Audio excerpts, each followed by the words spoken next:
Um, so yeah, without further ado, let's get going. So thank you everyone for joining. Good evening, good morning, and good afternoon. Welcome to everyone that's joined for this evening's session. Yeah, welcome back to the people that joined us last year, and welcome to the people that have just joined. So my name's Jake. I'm the head of TA here at Product Madness, and I'll be your host for tonight. For tonight's London Games Network. We've moved online, obviously with the current circumstances worldwide. We didn't want to stop these events, and we still think it was a great opportunity to really celebrate gaming. These are really tough times, but gaming is really bringing everyone together and doing such wonderful things. So we're really excited to bring you all together tonight for this event. So what is the London Games Network? So it's a series of events that we've started running for the games industry, where we have speakers from across all breadths of the industry, some from within our company, lots from outside of the company, to speak to you on varying topics across sort of gaming, but specifically for the games industry. So yeah, I just want to say thank you again for joining us today. So we have three amazing speakers lined up for you today. Firstly, we have Rob Sandberg, who's going to be doing a talk from floppy disks to in-app purchases, so 25 years of building games. Rob has an amazing wealth of experience from being within the games industry. So he's going to share that experience with you really across multiple platforms and different times within the games industry. We're really excited, and Rob will be kicking us off shortly. After that, we have James Dabrowski. We're very honored to have him join us today. He's the VP of Product Development at CCP Games, CCP, sorry. I'm sure you've all heard of CCP before from the amazing EVE franchise. Today he's going to be talking about building a new studio with Hindsight as an ally. You probably know that CCP, in the last two and a half years ago, set up a studio here in London. So he's going to talk a little bit about those experiences, and it's great for anyone, whether you're looking to build a studio or just know kind of how that process works. And lastly, we will have Saikala Sultanova, who is the Director of UA and Growth here at Product Madness, with her talk, Performance Madness. Now, this is going to be awesome for anyone that would like to know more about UA, who doesn't know anything about it, and for those of you that have also been in that space. So we're really excited to have her here today. Just two more things before I get out of your way and we get these talks going. So firstly, there will be Q&A available for this talk. Now, we thought it'd be difficult to have all the cameras and all the mics for all people on at the same time. So what we're doing, if you look on your panel, you will see that there is a Q&A box. You can click on that, please ask away whilst the talks are going on. At the end of the talk, what we'll do, we'll have a look through those questions and the speaker will be able to answer those for you. So please, do ask questions away and we'll be able to do it that way at the end of the talk. And we are going to be active on social media tonight as well. We've been working on the hashtag. It's been a bit of a tough one. Hashtag London Games Network is a bit wordy, but sadly that is what we're stuck at the moment. Any other suggestions are open to that. But yeah, please do use the hashtag. Please do talk. Yeah, just really happy to have you here. And without further ado, I'm going to pass over to our first speaker, which is Rob Sandberg. Hello. Thank you for coming tonight. Really appreciate it. We might as well kick things off. I'm going to go ahead and share my screen.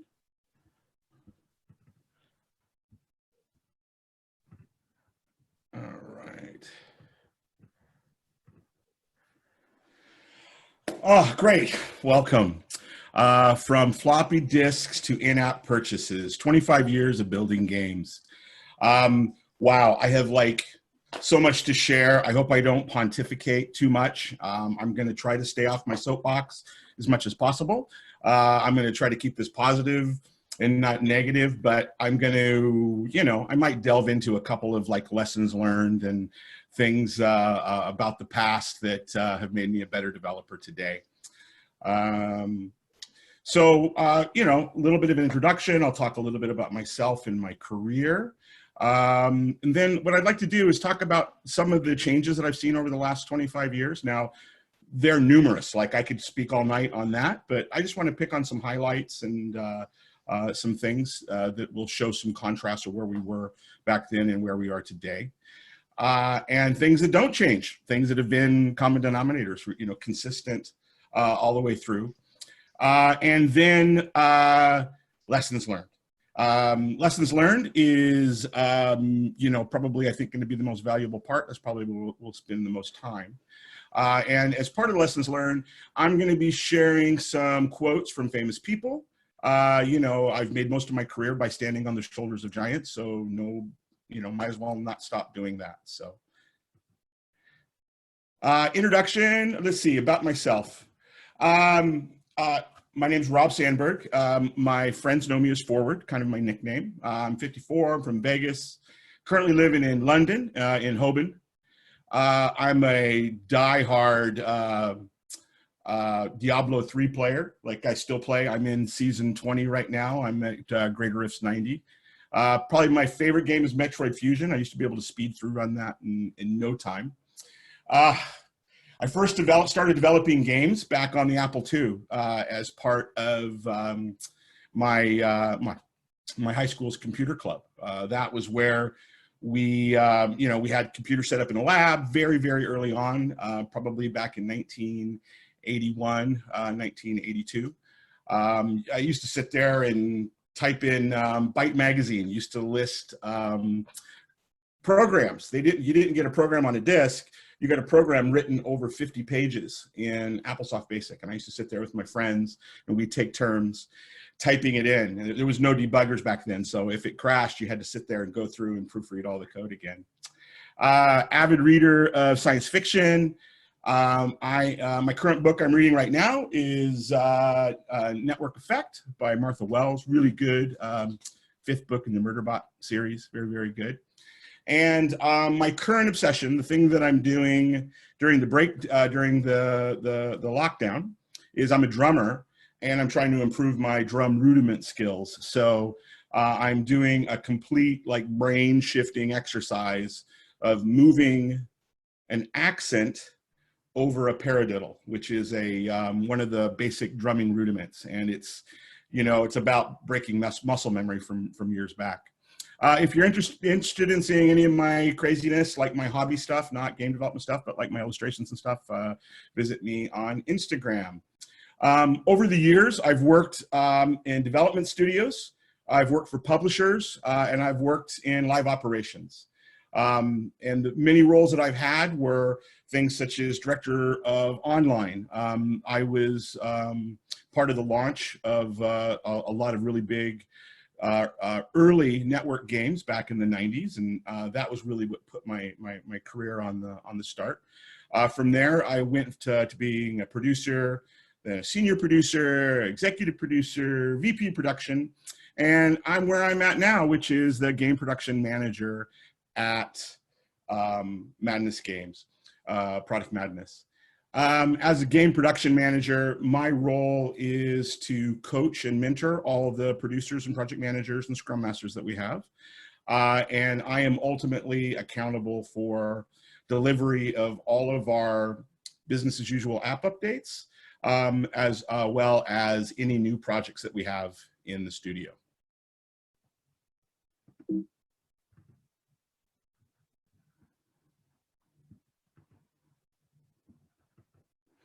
Some of the studios I've worked for, I started my career back in '95 at Westwood Studios, which was amazing. It's what put my career on the map.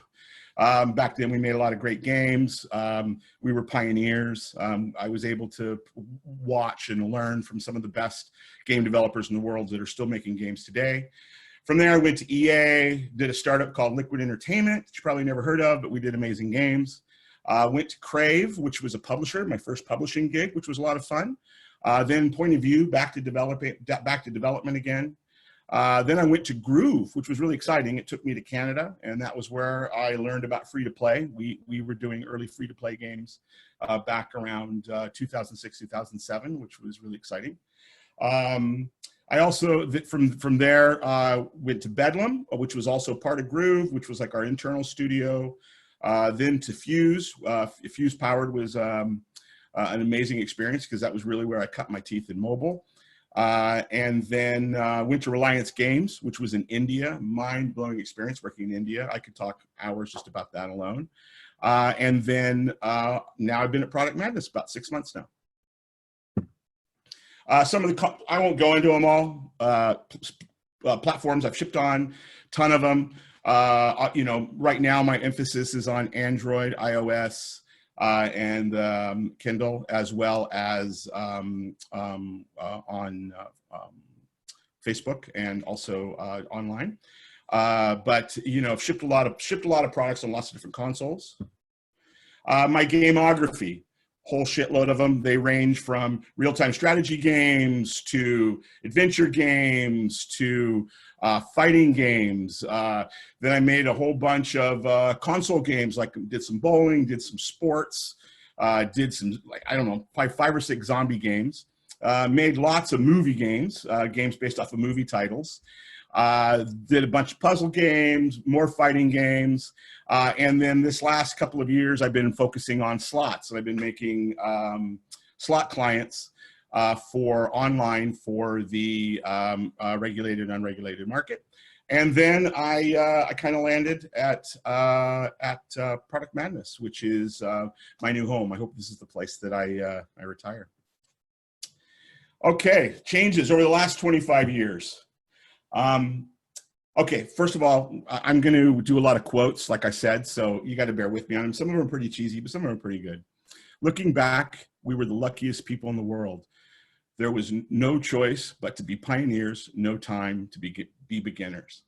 That really exemplifies my experience at Westwood Studios, where we were able, where we, invented things. Like we were some of the first studios to use a green screen to put a real live actor into a 3D scene, and we were one of the first games to come out on CD-ROM, and we were one of the first games to do matchmaking over TCP/IP. So, which was a big part of my responsibility there. So, I look back on my career. I look back to those times with a lot of reverence and realize how lucky we were to be able to be there.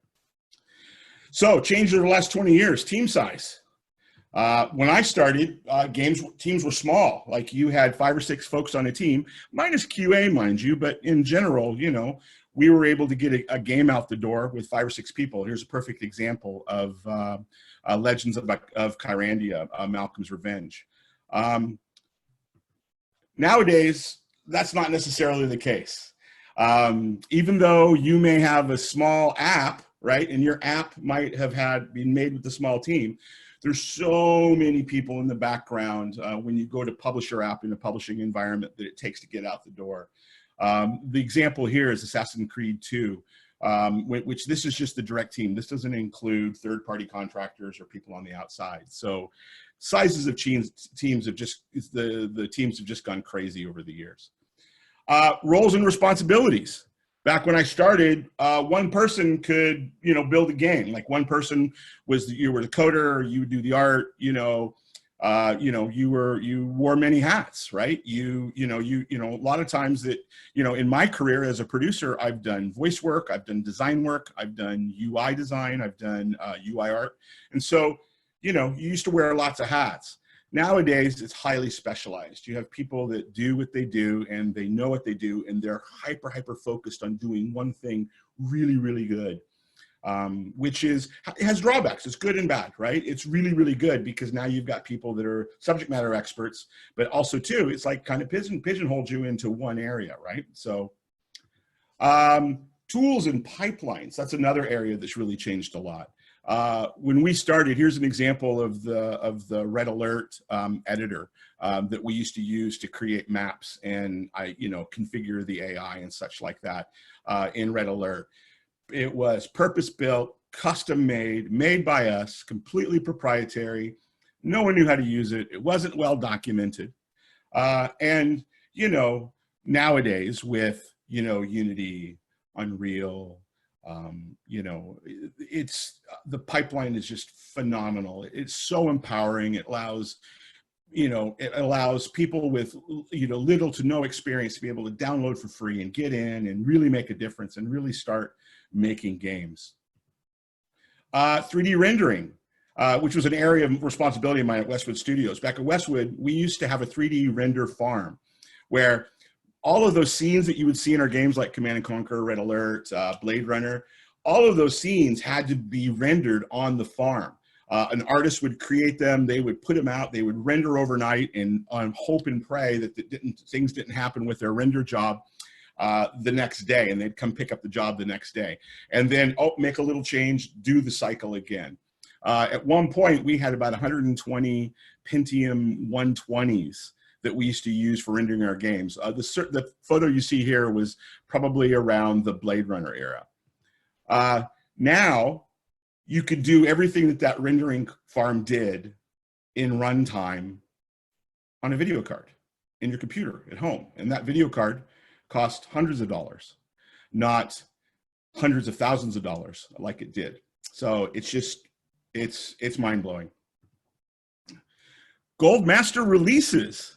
So it used to be, we would do games where you would work 2-3 years on them, really, really work hard at the end, polish them, make them great, and then you would master them up. What you see there is what's called a DLT.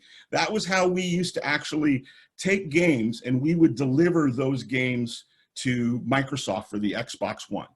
You would actually, once you've created the binary that represented your final, you would then package that up onto a DLT tape, and then you would mail it to Microsoft. You know, it was a different way of thinking because, you know, maybe if you were doing a PC game, you would do 1 patch, maybe 2 patches. First couple of generations of consoles, there were no patches. If there was a bug, that bug was in your game forever. Nowadays, games have complete life cycles and roadmaps and content treadmills, constantly coming out with new content, constantly trying to re-engage the player. The game never ends. If anything, it creates another problem because they create such amazing end games, they have no idea how to retire the games. I think I mentioned I was a Diablo player. You know, my God, Diablo 3, it's been out for how many years now? And I'm still deeply engaged as a player because of the amazing content treadmill and the amazing job they've done for the end game there. Okay. Things that don't change. This is pretty, this was like one of the hardest ones for me to come up with because, you know, it's like, you know, it's such an evolutionary thing. And when you think about it in perspective, sometimes, you know, when you're living in the moment, you don't think about it. But I think I found some axioms that I think we can all, I think that we can come by. The more things change, the more they stay the same. Console development is not easy. There on the left, you see that's the original dev kit, developer kit for the PlayStation 1. Our first PlayStation game that we did was we did a port of Command & Conquer to the PlayStation, and that was the kit that we used to port it. Very expensive, very heavy, very, very difficult to use. On the right, that's the PlayStation 4 development kit. Again, very expensive, very hard to get. You know, Sony just doesn't hand those out to anybody. You got to be able to prove your business plan. For a startup to get a $10,000 development kit like that from Sony takes a Herculean effort. Game content is not easy to make.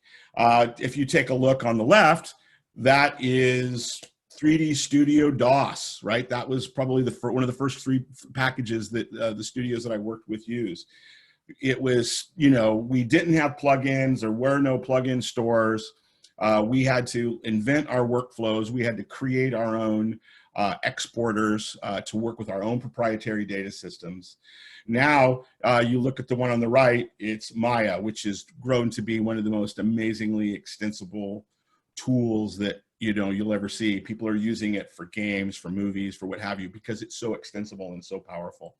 But at the end of the day, they're still not easy. They're still not easy to use. You still need a lot of professional expertise. Designing games is not easy.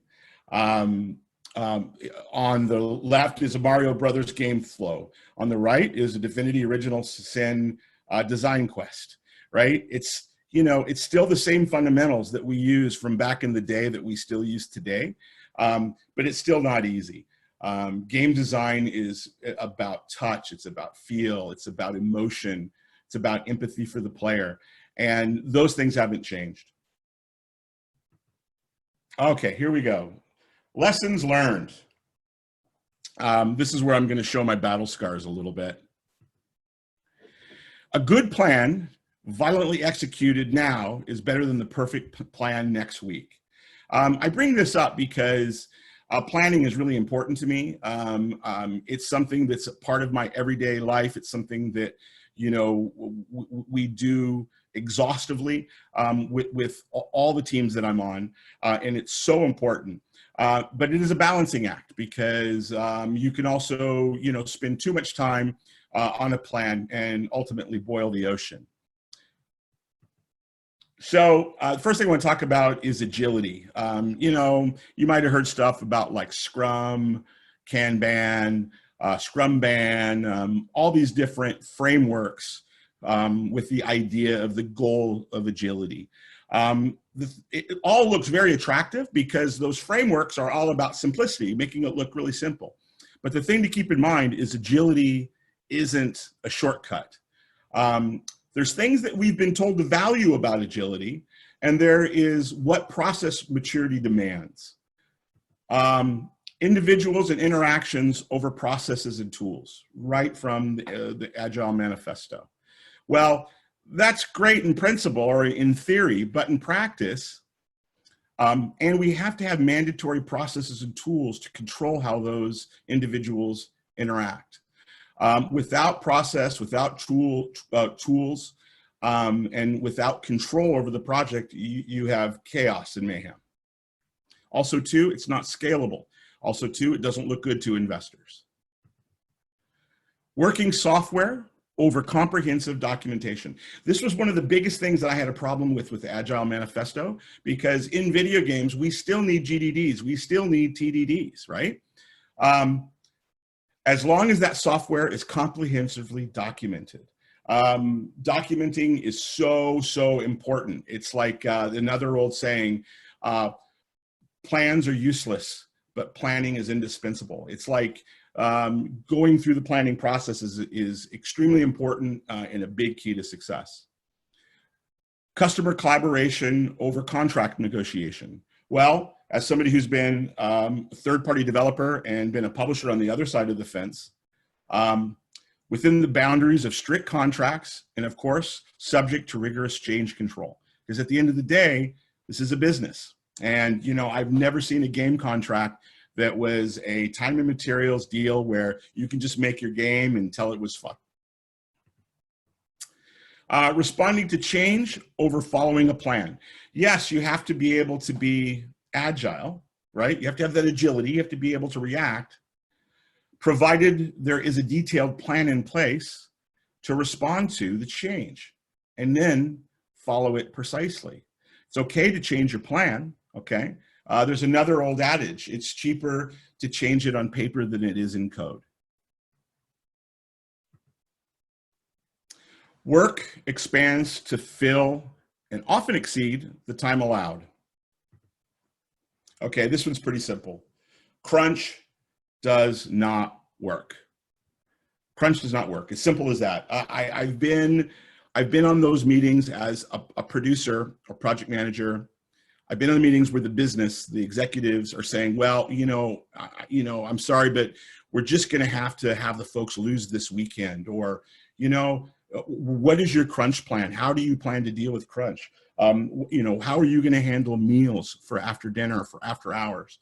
And it was always such a painful part of my career. And also, to be honest with you, very career limiting, because I philosophically have been against it. I was on a team once where we crunched for 18 months, and it was soul sucking, and it was borderline life destroying. And I vowed that I would never do that again. And I am now a Pied Piper of, work smart, not hard.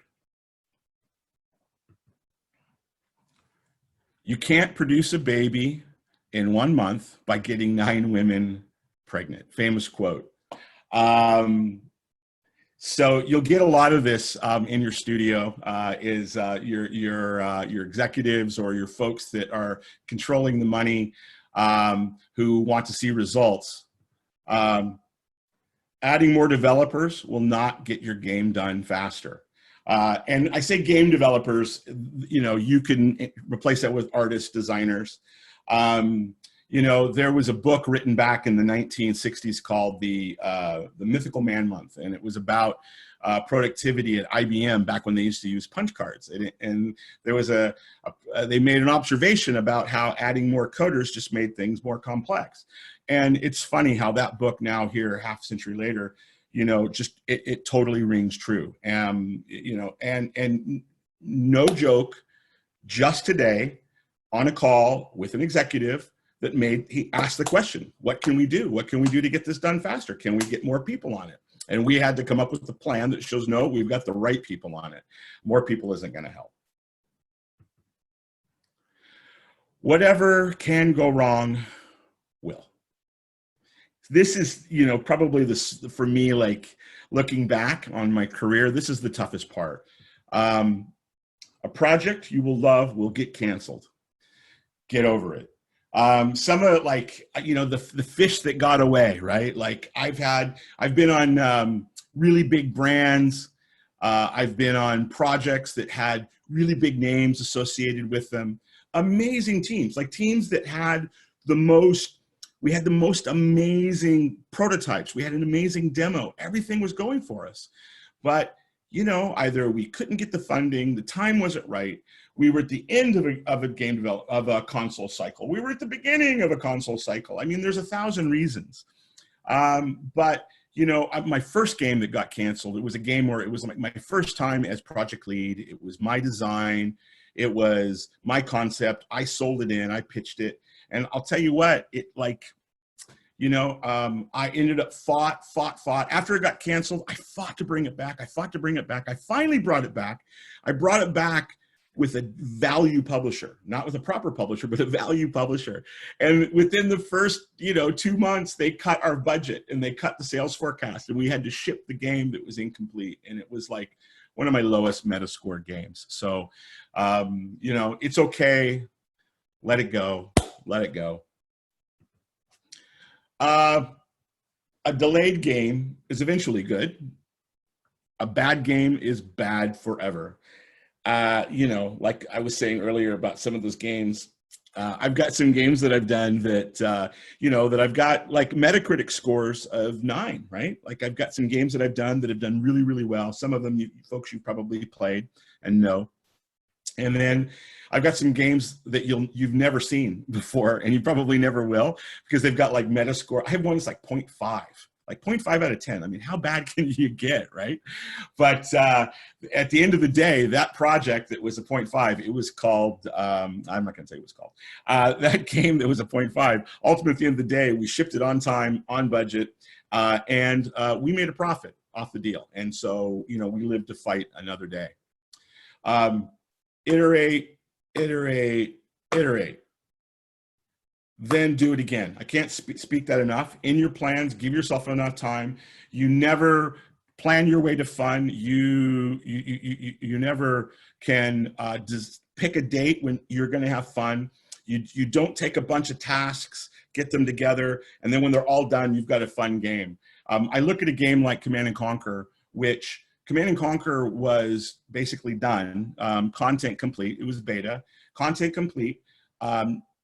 We play tested it every night after work from 7 to 9 every night. Brett Sperry, the owner of the studio, was there with us. He was, no one could beat him because, you know, he was the designer, right? And he was, you know, pushing. At the end, we all wrote notes. We wrote them up, sent him an email. And that was what made that game what it was. It was the fact that we had the chance to iterate and take the time to make it perfect. And this is before Westwood really took off. We were still a struggling developer at the time, but Brett and Lewis just fought to keep the game in the studio long enough to make it perfect. Experience is not what happens to you, it's what you do with what happens to you. This one I absolutely love. Being in the game industry for this long and learning and being exposed to all the stuff that I have been has just been so incredibly rewarding. And, you know, part of it is by staying on top of things, being current, you know, I have to admit, it's tough being, you know, a 54-year-old person, you know, in a game studio, which is people in their 20-somethings, right? you know, I admit I faced some ageism in my day, right? At first blush, but you know what? At the end of the day, I know my shit. I am up to date. I know best practices. I'm constantly improving. I'm constantly going back to school, learning new things. I do everything I can about learning about my pipelines. I mean, I have no business, you know, in a game pipeline, right? But I at least know how the tools work. I can get something from point A to point B. And I understand all the ins and outs of doing it. So, you know, staying current on the market, reading about tools, being, especially around management best practices, the more you can learn up on that, the better it's going to make you as a professional. No battle plan ever slides contact with the enemy. Making games might make you poor. They might make you rich, or neither. I'm kind of in the neither, right? Like, I got to admit there was some lean times with a couple of my startups where, you know, I had to kind of hang my head and go get a day job. And, you know, and then I've always had the promise of riches, like big bonuses that never were realized. I've had some pretty good salaries in the past, you know, but at the end of the day, it was neither. I've made a really good living. My children had great opportunities, and I've lived in amazing places. Choose a job you love, and you will never have to work a day in your life. Make the shift from I make games that I'm interested in to I'm interested in making games. You know, you really have to love what you're doing. This is like a really, really tough business. And if you, if your ego gets caught up in it, or if you really get caught up in a game mechanic or a business model, you know, I've worked in all of them. You know, it could be very limiting. So, you know, you could be working on just about anything. And it's interesting. Like, a lot of people look at what I'm doing. Rob, why are you making slots? Man, what are you doing? You used to make all kinds of things. Slot machines are incredibly fascinating. Little devices, and there's like little onions as you peel them back. So, you know, I always find interest in what I'm doing. And the trouble with quotes you read in PowerPoint presentations is it's difficult to determine whether or not they are genuine. So have that as my parting note. Thank you very much. Thank you so much, Rob. I really enjoyed that. That was fantastic. What a great way to kick off the night. So if anyone has any questions, drop them in the Q&A box. But whilst we're waiting for any to come across, I certainly have a question for you, Rob. I think, or not really a question, but you didn't tell everyone about your voice acting career and your moment in, I believe it was Red Alert Command & Conquer? Well, being a producer, you do placeholder audio for all your games, right? Because, you know, and I've always had this big radio voice. So I've got about 10 or 15 different voice credits in different games, different capacities. A lot of the time they stuck. But my big one is Command & Conquer, where I was the voice of the infantry. I was also the little icon of the engineer as well. That's fantastic. That's quite a good claim to fame. Do you still remember the line? Do you remember what it was? Reporting. There you Affirmative. Go. You got it. Awesome. Thanks, Rob. And I suppose another question from me. So actually, we've had one pop in the channel, so I will ask that after. Is what was your favorite platform to work on? And what was your favorite game to work on? Probably, you know, my favorite platform, I got to admit, has been mobile. Because it's the most extensible, it's the most enabling. Anybody could work on it. It's allowed people in the third world to be able to work on it. It brought me to India, where I got to work with some of the most amazing developers at Reliance Games. And I believe its availability and its accessibility is what made it so much fun. In terms of favorite games, you know, like I really enjoyed the Freedom Force process. I was working with you know, with the folks at Irrational, Ken Levine and John Che, and they were just like, to be able to learn from them was just absolutely incredible. And it was a really, really fun game. I got to travel the world chasing it around, and it was really, really great. Fantastic. I really like that you mentioned as well with the platform that being able to reach people from all over the world. I think that's really, really powerful. Well, you saw those PlayStation dev kits I talked Yeah. about, right? Those are Yeah. 10,000 US dollars. Wow. Okay. Yeah. And not only that, they restrict who they send them to, right? Anybody can pick up a, 200 quid, Android and start developing games. Fantastic. No, I really like that. So we've had a few questions come over. So I'll start with the first one. What's the most interesting game you've ever worked on in your entire career? Oh God, interesting. I would probably say Blade Runner. Blade Runner was interesting because one, we got to meet basically all of the cast of the movie, and we brought them in, so we would do T-pose photographs because we had to model them. This is before 3D scanning and all this other type of stuff. And what was exciting about that game is we took the Kyrandia engine, which was our 2D click and point adventure engine, and this is before 3D cards. So we actually created a 3D voxel system for 3D to do pseudo 3D. And what's exciting is that game's being remastered. It'll be out in the next couple of months. I'm really excited about that one. Wow, amazing.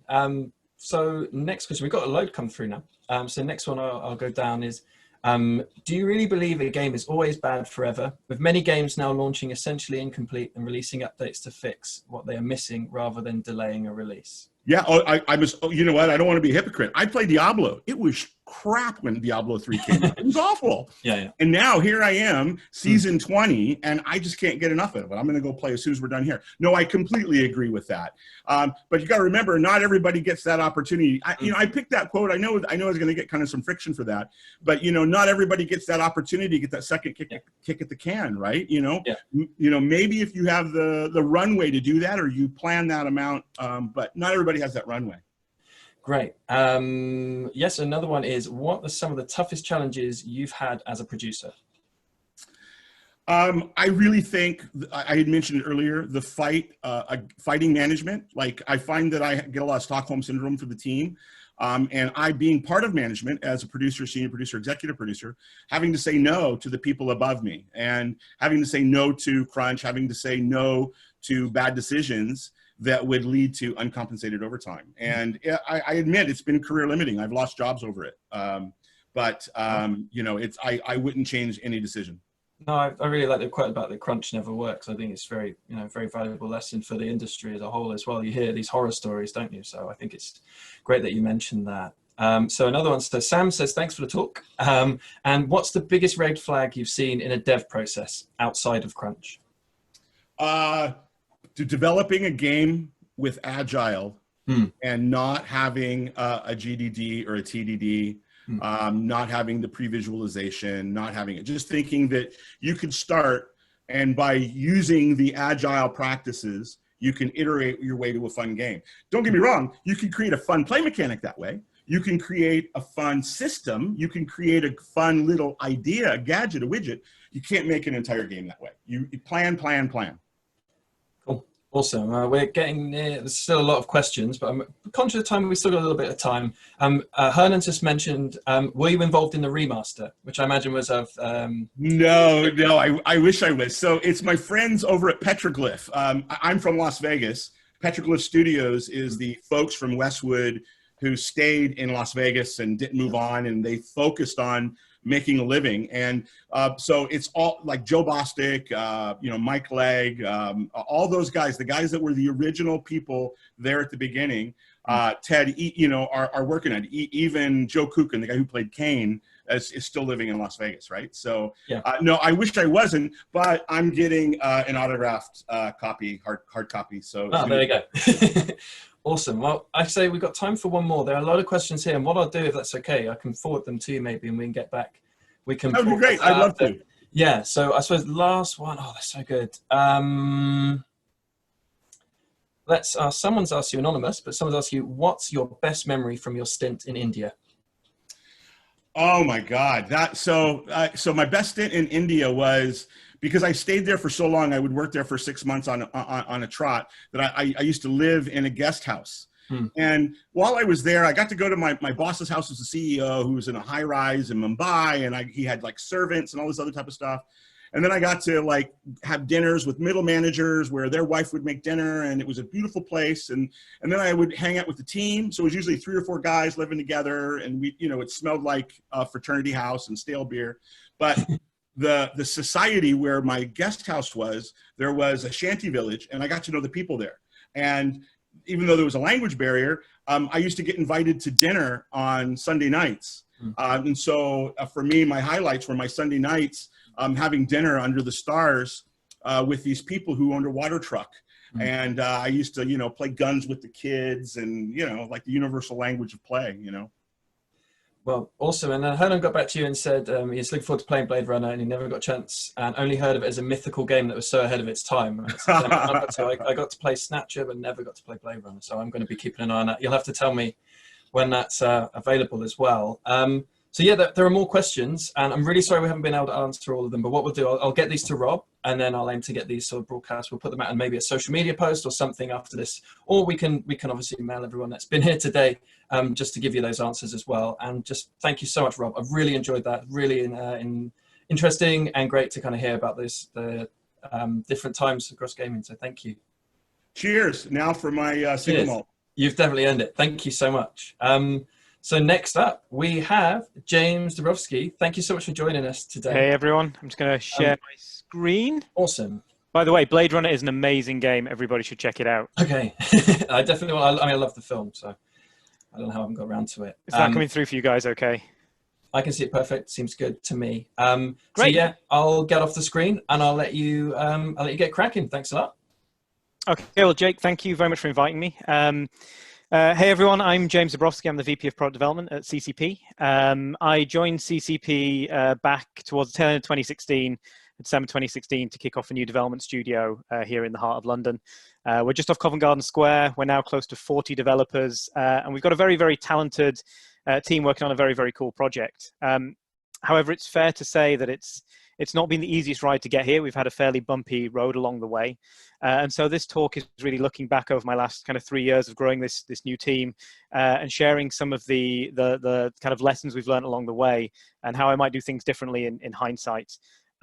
A big part of this talk is going to focus on team dynamics, small scale politics, and how to deal with some of those challenges and issues with team dynamics. And so I'd say while this is couched as a new studio kind of talk, I think it's really relevant for anybody who's part of a growing studio, growing team, or part of any team that kind of wants to improve the way in which they work. I should say some of the stuff I'm going to talk about touches a little bit on some of the stuff Rob talked about. And I don't know if you guys saw, but I was thumbs upping a lot of what Rob said. Like, those are lessons that you should stick onto all the stuff that I'm saying here, because they're very valid, whether your team is small, medium, or large, or whatever place it is in its life cycle. I should say as well, given we've only got half an hour, this is going to be a fairly high level run through of stuff. If anybody is interested in having a deeper conversation on any of these topics, because they really do warrant hours and hours of conversation to get right, please do get in touch and let me know. But first, quick introduction on myself. So I'm at CCP right now.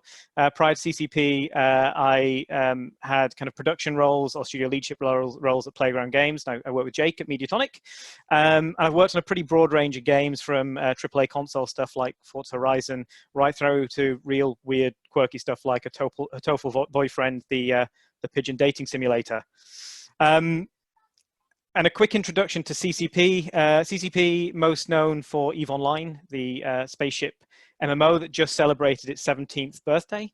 However, as a company, we've worked on a pretty broad range of products over the years, most of them within the EVE universe, but we've done a couple outside of the EVE universe, particularly on VR a few years back. And we now have had just over 40 million players come through the EVE universe in one way or another. Our mission as a company is to create virtual worlds more meaningful than real life. And what that means for us is we're not a company that's just looking to make video games. We're looking to make virtual experiences that have a real meaningful impact on people's lives and a real lasting impact on people's lives. And if you ever get a chance to see it, our CEO Hilmar does a talk on something called the EVE Effect, which is about the positive influence that games like EVE can have on people's health, happiness, skill set. And that's a really interesting talk if anybody sees him popping up at any conferences. But what this means for us more than anything is that we primarily make games that are focused on our community. So we build very community-orientated games, but we also celebrate with our community. And this is a photograph from one of our FanFest events that we run in the US and in Iceland, where we're headquartered every year to kind of celebrate the game, hang out with our fans, and give our fans time to hang out and really get to know each other. And we've got a pretty dedicated bunch. This is a series of photos from our on-site tattoo booth at FanFest, where people are getting game tattoos and corporation tattoos. And yeah, 3.5 years ago, CCP made the decision to move its headquarters over to central London. And I was hired along with a couple of others to start working on CCP's, at the time, next big MMO. And day one was us sat around a whiteboard with MMO written in the middle of the whiteboard, trying to work out what we wanted to do. So just going right back to the early days, this was a quote from me back in January 2017, after I've been with CCP for about 8 weeks, and we had our first kind of paper concept together. I said, we are planning to launch our first project into closed beta by the end of 2019. And I now just want to contrast that with a quote made by the now executive producer of the project in London in January 2020, so the beginning of this year. We are planning to launch our first project into closed beta by the end of 2021. Now, I do want to say that this quote that was made in January 2020 is now very, very believable. We have a team of 35 people. We have a lot of our tools and tech in order. We have a great culture in the studio, and we really know what we're looking to build. And looking back to me in 2017, it's clear that I was a bit too naive and a bit too ambitious for my own good. So what this talk is really looking at is going back over these 3 years, as I was saying earlier, and talking about what got in the way of our plan back in early 2019 panning out. Why are we too ambitious, and what got in the way, and what have we learned on that journey? So I'm going to go through each of the things that I'm going to show you on this slide in detail throughout this talk, but I just want to quickly rattle through a high level what I see as the big things that we did wrong, that I would look to avoid again if we had another shot. So we didn't factor startup resilience into our hiring criteria. When you're starting anything new, be it a new project, a new team, particularly a new studio, or all these things at once, things will go wrong. And you want to make sure that your early team is good at working through those fairly unknown and uncertain periods. We hired in a challenging order. We hired middle out rather than top down, and I'm going to explain why that was a challenge for us.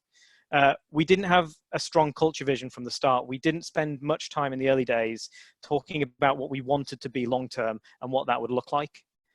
We made some bad hires from a culture perspective, and I think it's fair to say we made 1 or 2 toxic hires. So I'm going to talk a bit about that and how to avoid it. We heavily focused on making a great game and not enough time on promoting good team dynamics. And we took on too many challenges at once. We were building a new studio, we were building a new team, we were making a new game, we were looking to innovate on many, many fronts, and we were looking to build a new IP from the ground up. So we really were trying to take on all of the big challenges that you can at one time. One common theme you will see running through a lot of these topics is that we didn't really focus enough attention on building good team dynamics and building a good culture.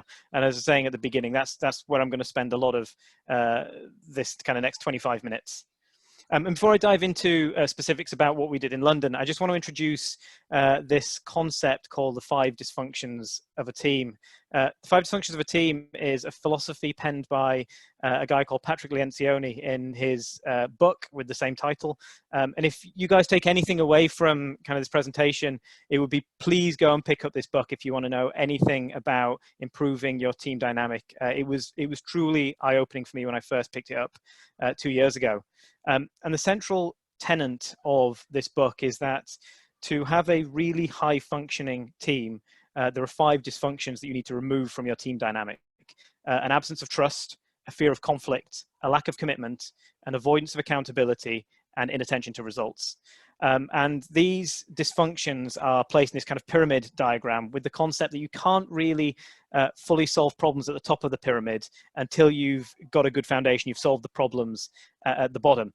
And the problem that a lot of game studios have, and this is in general, businesses in general, is we tend to focus a lot of energy on these top three: the lack of commitment, avoidance of accountability, and inattention to results. So our standard process, our milestone processes, our sprint reviews, our stakeholder review process, Jira, Handsoft, all of these things are really focused largely on these kind of top three things. It's where, as producers, we tend to spend a lot of time talking, we spend a lot of time thinking, and our teams spend a lot of time in these things. And they're all hugely important, as Rob was saying. However, my feeling is not enough teams spend enough time dealing with issues, the kind of these foundational areas, this concept of fear of conflict and this absence of trust on a team. And these are really hard problems to solve. They're not problems that you can immediately solve with process, because they're very human dynamics, and you're working with very kind of human challenges. And we by no means spent enough time on these first two pillars when we were starting off CCP London. We very much focused on the top three pillars. We were building a game, we were building processes around that game to kind of improve the way that we handle production. We were hiring people in the team that could help us make that game. And as I say, we didn't focus much real proactive thought on these bottom two rungs: absence of trust and fear of conflict. We've pivoted that a little bit over the last 18 months. We put a lot of focus in these areas, and it's been it's had a monumentally positive effect on our team dynamic. Now, what tends to happen when you don't focus attention on the kind of absence of trust, fear of conflict, dysfunction of a team, is you get this. You get politics forming within your organization, and compared to many companies out there, we didn't have a lot of politics. We only had a handful of people that were really engaging in kind of small team politics. However, when you're a small team and you're just trying to get your feet under you, and you may only have one or two people sat in any kind of particular position or speciality, politics can be a huge disruptor for these reasons that I list here. So team politics tend to lead to bad decisions being made and bad decisions persisting for a long time. That's usually because you have the loudest people in the room, who are not necessarily the best informed people, pushing decisions forward, and other members of the team not feeling secure or comfortable enough in the team dynamics to call out those bad decisions. So bad decisions happen, and those bad decisions persist, and that in many ways is the death of creativity within a studio.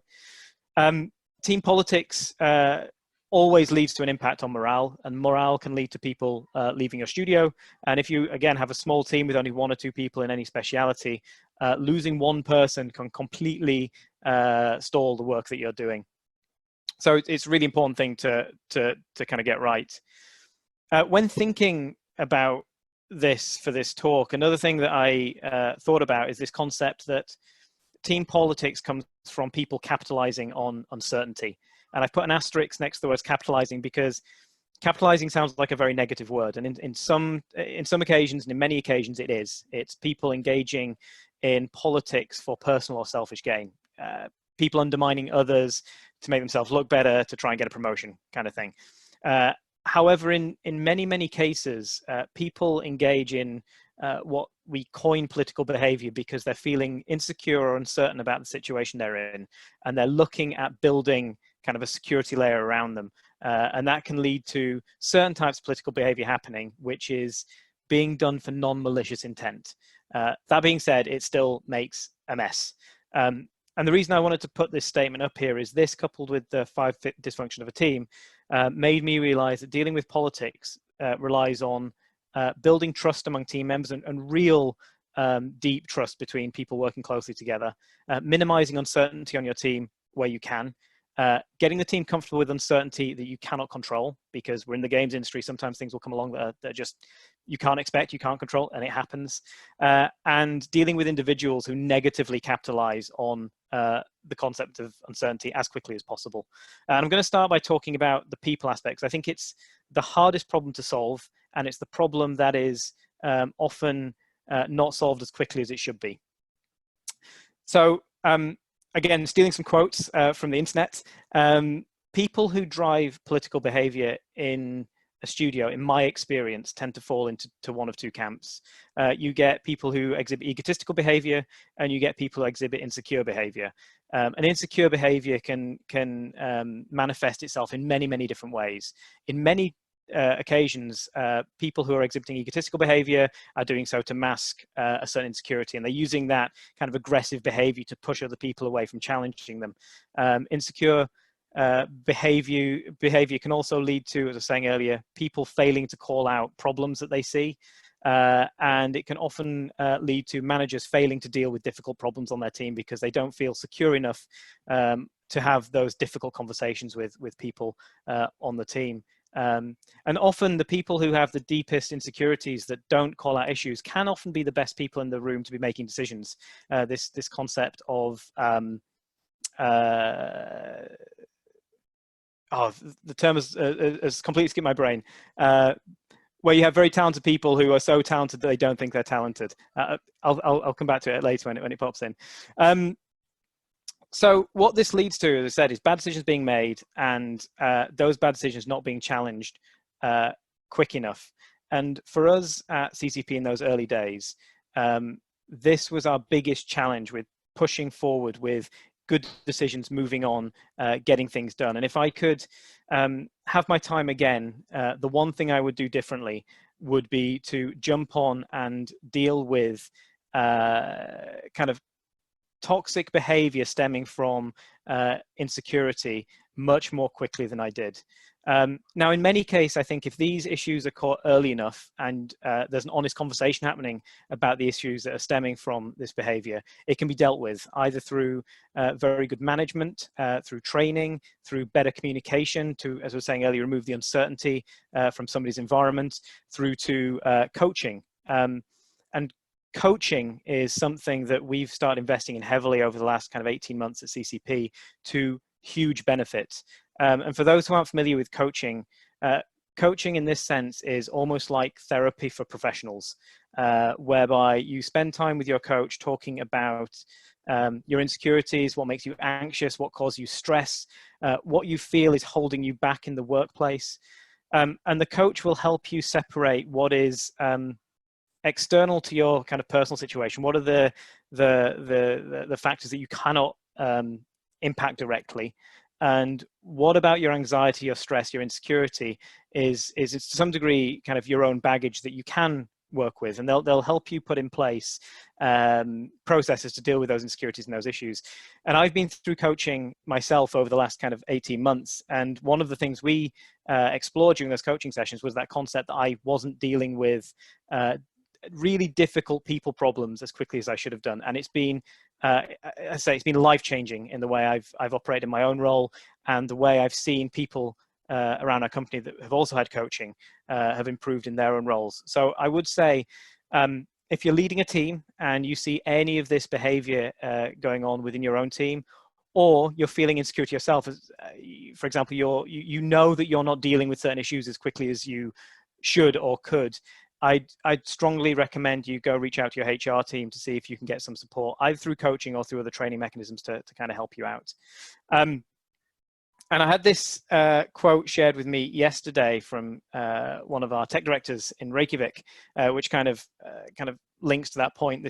The only thing worse than training your employees and having them leave is not training them and having them stay. So if you're going to have these people on your team, you really do want to train them not only in the skills that make them do their job better, but in the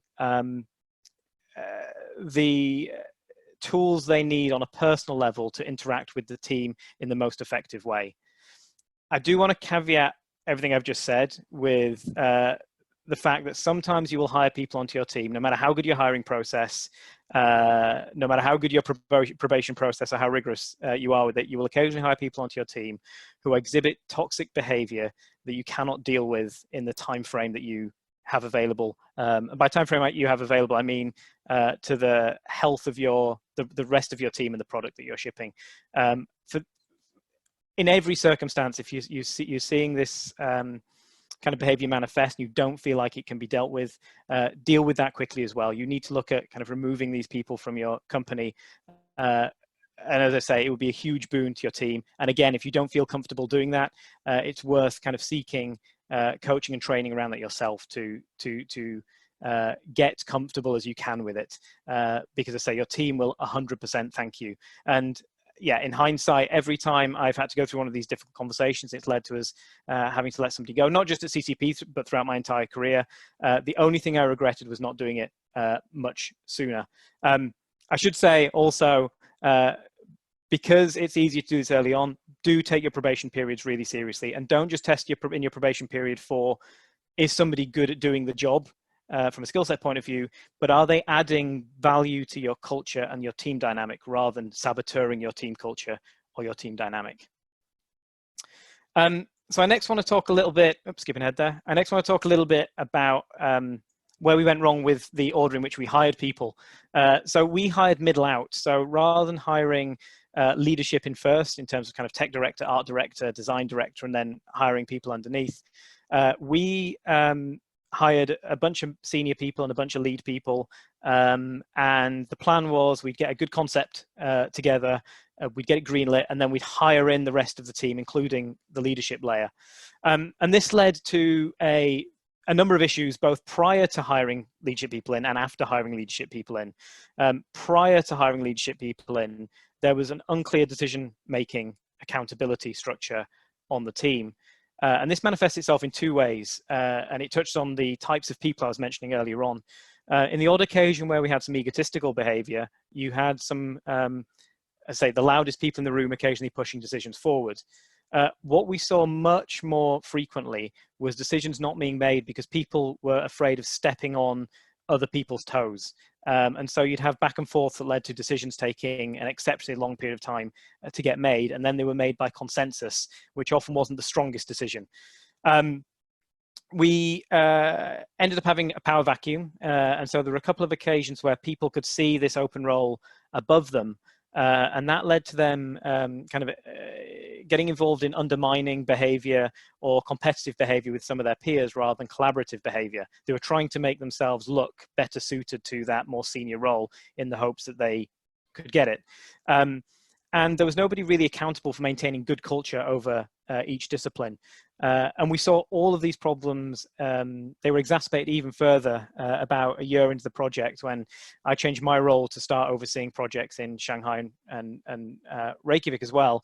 And there was even less leadership over the group for a period of time until we managed to hire people in. Once we hired people in, it also, well, two lessons there. We found it was very difficult for people to hire in their own managers, and getting consensus from groups of people on who a good boss would be was really, really challenging. But also, once we'd hired in leadership, people who had often been involved in kind of the very high level decision-making process throughout the early part of the studio suddenly felt less empowered or less included in the decision-making process. And that was partly a failure on our communication process, which I'm going to touch on in a bit.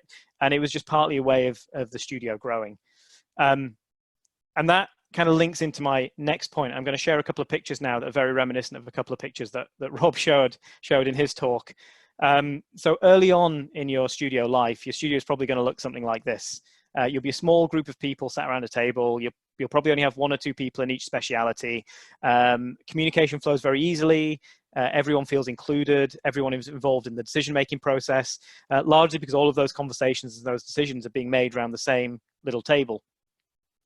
However, if you have some level of success, and this is what you want from your team, you might end up looking something like this. And I believe this is an image of Naughty Dog in Santa Monica. So during this growth phase, from kind of a tiny kind of 4 or 5 people sat around a studio to being potentially 200 to 300 people, a huge amount is going to change about your studio. Your culture is going to change, your processes are going to have to change, your level of individual specialization from each individual is going to change, and the breadth of involvement that each person can have on decision making across the project at a high level is going to change.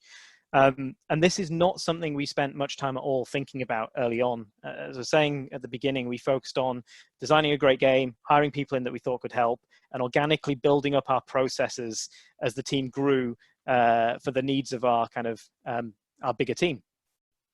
The challenges we had with that is, again, as the team grew, people start to feel less empowered. They felt less part of the decision-making process. Our communication processes weren't ready for the gaps this presented as people stopped being sat around a little table and were spread out across a bigger studio. And some people who we'd hired in the early days just didn't like the kind of team dynamic. They joined a small collaborative team. They loved that. And as we were growing and things were changing, they realized that it wasn't for them.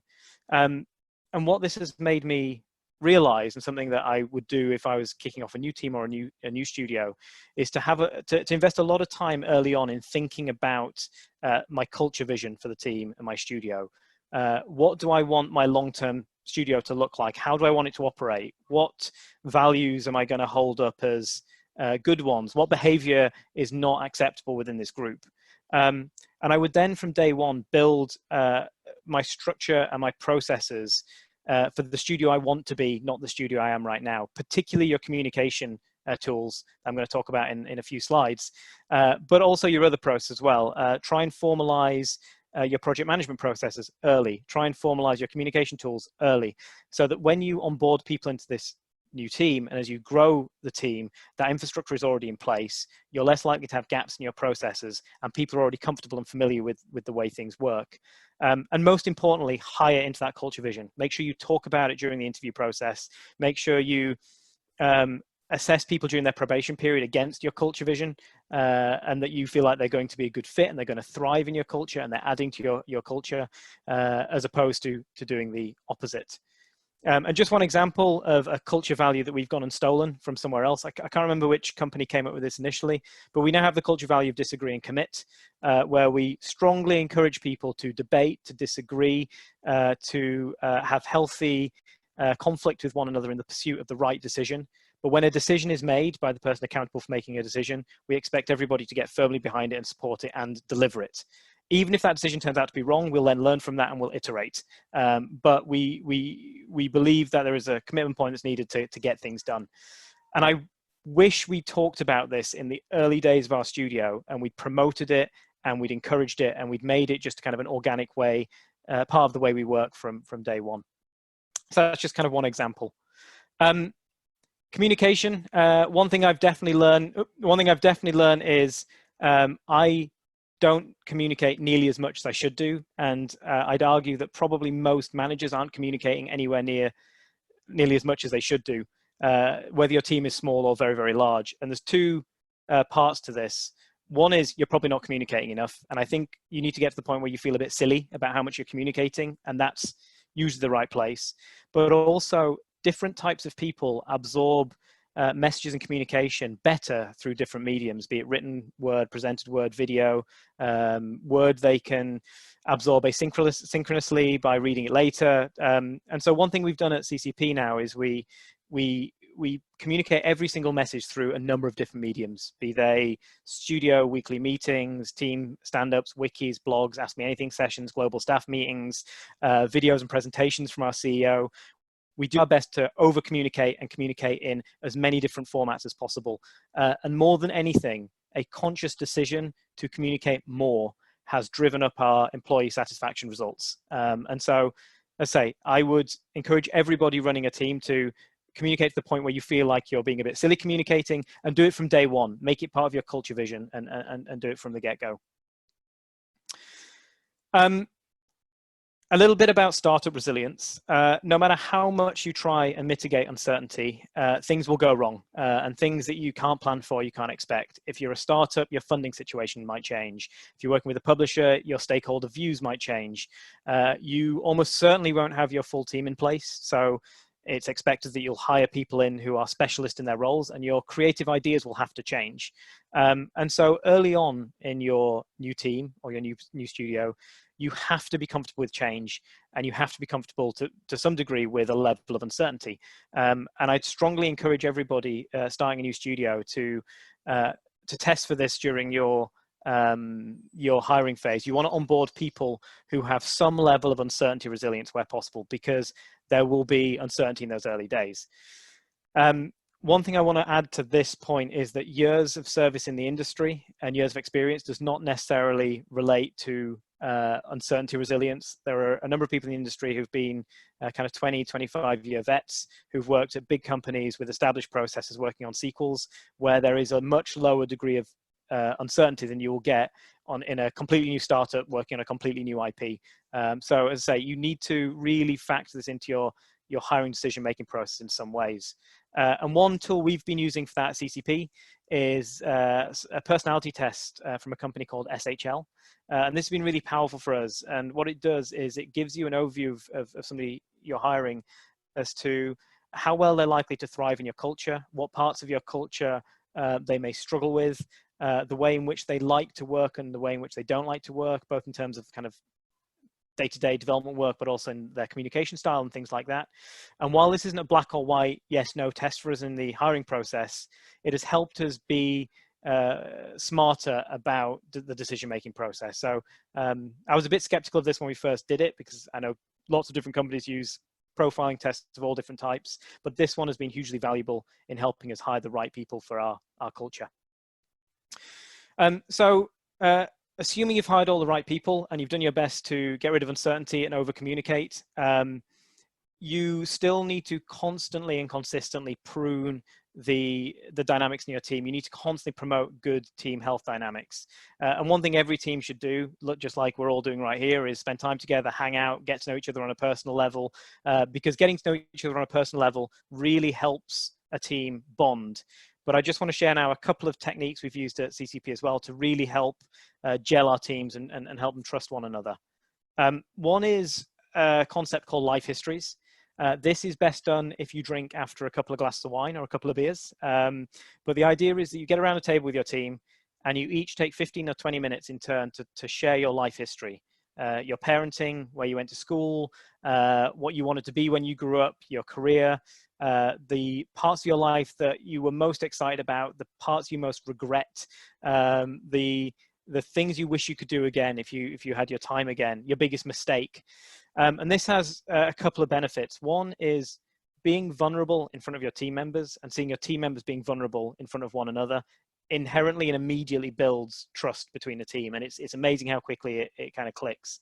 But another advantage is knowing about the histories and the lives and the things that some of your team members have been through will immediately help you better understand their way of working, their intent, and it will again help you better trust their motivations because you see where they're coming from. I say this is a really difficult exercise to do, but it's been a really powerful one for us in helping teams bond. Second one I want to share is a tool called Management Drives. I know there's a few UK studios that use Management Drives now, but Management Drives is, again, a profiling tool with a really cool app that tells you what your motivations are, what kind of motivations you will reject in other human beings, what annoys you in other human beings, what gives you energy, what's likely to drain your energy. And kind of the various different drives are kind of based on these colors, as you can see here. The most powerful part of this tool is it lets you compare yourself to other people on your team, and it lets you see your team as a whole. I should say part of this program is that none of these drives or motivations are bad. They're all good, all bad, depending on how they come out in a team. But a good team needs a good mix of all of the colors. So this is my management profile on the left-hand side of the screen. The image on the right is me comparing myself to Hilmar, our CEO. And you can see that I have a bigger green drive than Hilmar. Hilmar has a big yellow drive. Green is an empathy towards people, a desire to work with teams, a desire to build consensus, a love of consultation with people. Yellow is abstract thinking, conceptual thinking. So it's the drive of the artist or the scientist or people thinking in kind of very blue sky ways. And prior to doing this exercise, me and Hilmar used to have a few debates where I thought he was overcomplicating problems when we were discussing them. And he thought I was spending too much time consulting with team members when trying to make a decision. And while we still work in those ways, what going through this process has helped us do is better appreciate and better understand the other person's way of working. And we now have a shared language to talk around certain conflicts that we have. And this has really helped us as kind of two individuals that work closely together, work even better together, to the point where we've now rolled this out across most of our teams. And again, it's had a really positive effect in people having conversations about how their team dynamic as a whole works and what issues they have and why they have those issues. So again, another thing that I strongly encourage, and if anybody wants any tips on how to get started, please let me know. So a little bit about the project we chose. I've only got a few slides left. I'm conscious I'm running out of time, so I'm going to burn through these quite quickly. But in the early days, back in early 2017, we were planning to have a team of 25. We were looking at a 2-year development cycle. We were looking to build a new studio, a new team, a new game. We were looking to innovate on the moment-to-moment, the meta, the social. We were looking to build new IP. So looking back, I think the statement I've got at the top is very accurate. I am sometimes far too idealistic for my own good. We were too ambitious on time to hire. We were far too ambitious on the time it takes to build really good team dynamics with those early few people you have on your team. We were too ambitious on scope. However, I have a caveat to that. And one just kind of throwaway learning is that new IP and building new IP is really, really hard. And it takes a lot of time and a lot of talent to get it right. I said I had a caveat to the too ambitious on scope, and that is our current vision right now is highly informed by those early uninhibited creative ambitions. And so a few kind of lessons or learnings from that for me is try to build your early vision with a small core team. At this stage, be crazy ambitious. Do not let time or production constraints get in your way. Dream the big dream, the dream that is kind of your 10-year milestone if your game is live and successful. Expect heavy scoping, and you need to be okay with this. You need to be cool with the fact that this big dream that you've got right now has to have constraints put it at some point, and your passion has to be constrained to allow you to deliver. Know when to scope. This is going to be different from project to project and depending on how you work, but there's a point where you need to transition from crazy ambitious, uncontrolled space through to controlled delivery space. And be sensible about your limitations without killing your creative ambitions too early. Looking at all the things we tried to innovate on, in retrospect, we could have fought fewer wars and probably attacked those fewer wars more aggressively if we'd been a bit more sensible about our ambitions early on. And as I was saying, hire into your early team people who are cool with change.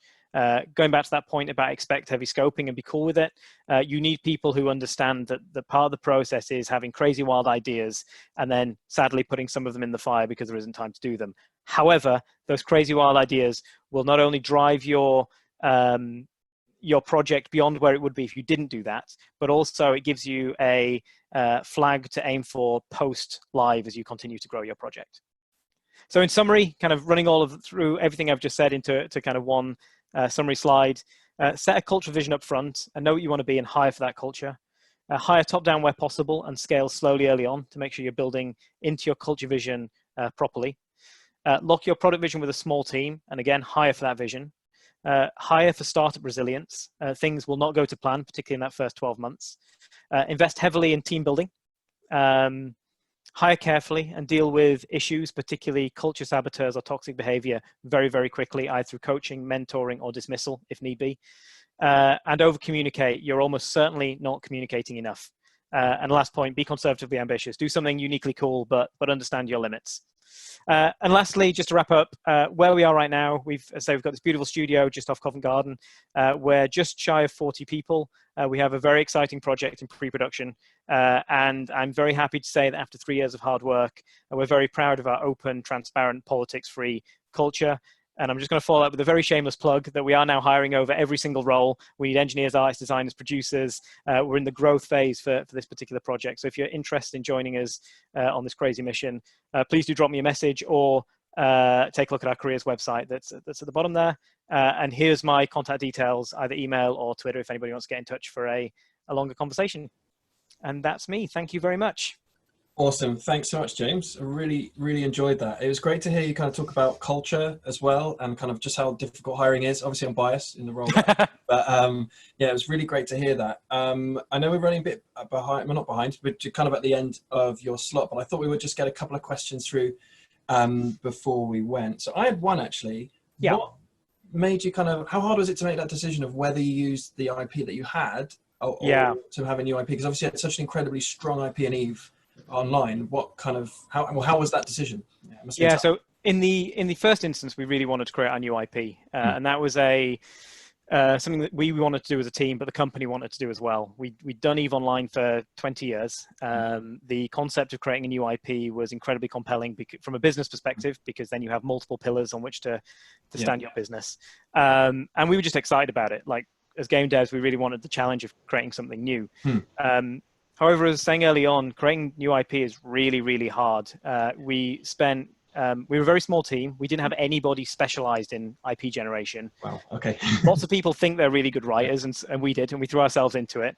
Yeah. And we kept coming up with things that we thought was really cool, but it wasn't particularly well fleshed out when you tried to fit that to a game design. Yeah. There were always holes, and we invest a lot of time and energy in it when we could have been investing time and energy into making a really great game.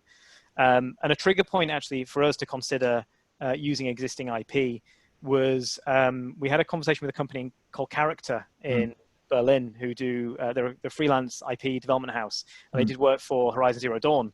And we asked them, so what does their typical narrative and IP team look like for a project like this? Yeah. And it was 14 people for 4 years. Wow. And that was the point where we're like, okay, maybe we're not the right group to take on this challenge along with everything else we're doing. So I think new IP is really cool. It can add business value, but it is hugely difficult. It's hugely time consuming. It's hugely risky. And I think in the right setup, if you're willing to invest in the team that's needed to do that, awesome, go for it. But if you're a very small team, unless IP and world building isn't a huge part of your game, I'd say standing on the shoulder of giants and borrowing an IP from elsewhere can be a huge head start. That's interesting. Yeah, especially you mentioned a team of 14. That's crazy, just on 4 years as well for the IP generation. That's it was surprising to us as well. We were hoping we'd just get one narrative person and it'll be fine. But clearly not few of us had a lot of experience, like very few of us had experience building IP from the ground up. Like my background was largely working with existing IPs and evolving them, and the same was true with most of the team. So as I say, we thought it was a cool challenge, but we weren't quite ready for the size of the challenge. Well, no, thank you so much for sharing that. There have been more questions that come in. If it's okay, I'll send those over to you. Yeah, please. Try and get those answered. A lot of love for you in the chat as well. People really enjoyed that. So that's good to hear. I felt like I was rattling through as fairly quickly because I say there's a lot to talk about. So I say if anybody's interested in a deeper conversation, I'd be happy to do that because there's a lot to talk about. Yeah, definitely. I agree. You could almost do a talk on kind of each individual topic, so a whole talk in itself, right? But no, really enjoyed that. Thank you so much, and thanks for giving your time to us tonight. Thanks. Yeah, thanks guys. It's been a pleasure. Awesome. Cheers. So next up we have Saikala, if you're there. Oh. Yeah, I am here. Go. Hello. Awesome. Hey. So thank you for being patient, Saikala. I'm really looking forward to your talk, Performance Madness. So I'll let you, let's just see the screen share, make sure it all works, and then I'll get out of your way. Great. I think this is the one. Let me know if it works. Looks good to me. I can see it. Yeah, okay, great. Cool. I'll let you get on, Saikala. Thank you so much. And yeah, as always, pop the questions in the box and we'll try and get through some of those at the end as well. Hey everyone, thank you for staying a bit longer. It's probably like really late for some of you and just about dinner time for the others. I guess for North America would be earlier in the day, which is great. So thank you for joining us today. I put together this presentation for you with very vague topic, Performance Madness, just because it's part of our name and company. Let's see what we can put together today. So a bit about myself. I started early in 2011 from a very small startup. It was many years ago, but that's my starting and learning ground. Then moving to Miniclip after that, joining to work with mobile casual games, then Space Ape Games, having to work with mid-core games and some of the casual arcade, as well as AAA IP like Transformers. Prior to Product Madness, I worked at Ubisoft for 2.5 years on different variety of different game genres, apart from casino. So this year, 2020, I'm back to casino genre again, and super excited with everything that we have to work on today. So enough to talk about myself. Let's play a little. So I was really inspired and listening to James and Rob about their experiences and games. So let's play some growth game. Imagine you play a, oops, sorry, hang on a second. Imagine you've seen our ad. This is one of our ads for one of our casino games. So you've watched the video, and then you decided to download the game. Now, can everybody please on this call, on this webinar, download this app? Scan your QR code, scan this QR code with your mobile phones. This is suitable for Android and iOS as well. I have iOS, so usually you just open a photo, the camera, and point to the screen. If you can't do that, or if you can't manage to do that, there is a short but not so short link that allows you to just type it into browser. So maybe we should wait a little bit. This is because I want to put a little bit of interaction into this presentation and show you a little bit how some of our games, some of our activities with games work. So I hope that was enough time. I am going to quickly show you, just for validity. This is actually a tracking link that allows you to download our games. It takes you to the App Store or Play Store, and then you should be able to download the game. This is the link that I created of one of our games, London Game Network 2020, Fa Fa Fa. And you see there's only 6 clicks and 1 non-organic install that we tracked. This was me testing earlier on. So let's move on. At the end of this presentation, we'll be able to take a look at the dashboard again and see how many installs did I get for that game tonight.